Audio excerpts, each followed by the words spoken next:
Au Zimbabwe, le parti au pouvoir a déclaré que le président Robert Mugabe ne démissionnera pas. Le ZANU-PF a appelé à une conférence de presse à la suite d'un mouvement national d'opposition mercredi dernier.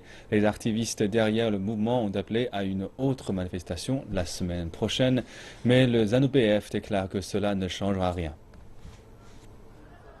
C'était un retour au travail ce jeudi pour les Zimbabwéens. 24 heures plus tôt, les villes telles qu'Harare et Bulawayo étaient fermées.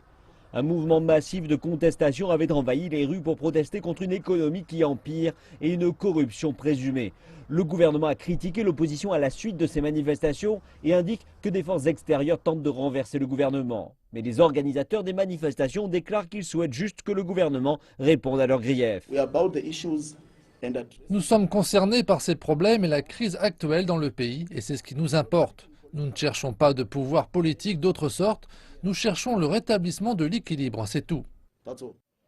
Les organisateurs du mouvement de mercredi déclarent qu'il y en aura un autre la semaine prochaine sur 2 jours si le gouvernement ne répond toujours pas. Favoriser l'emploi, le manque de liquidité dans le pays et d'autres retards dans les salaires des fonctionnaires, autant de points qui ont déclenché les tensions. Donc c'est un peu comme des citoyens qui réclament leur pouvoir, des citoyens qui réclament leurs droits, des citoyens qui réclament une action d'un gouvernement qui détient sa légitimité du consentement de ces mêmes citoyens. Le gouvernement a répondu déclarant qu'il paierait les fonctionnaires, mais également qu'il appliquerait une politique stricte de maintien de l'ordre. Et ce n'est pas la première fois que les salaires des fonctionnaires du pays sont retardés en juin, mais c'est cependant la première fois qu'ils sont reportés sur un autre mois.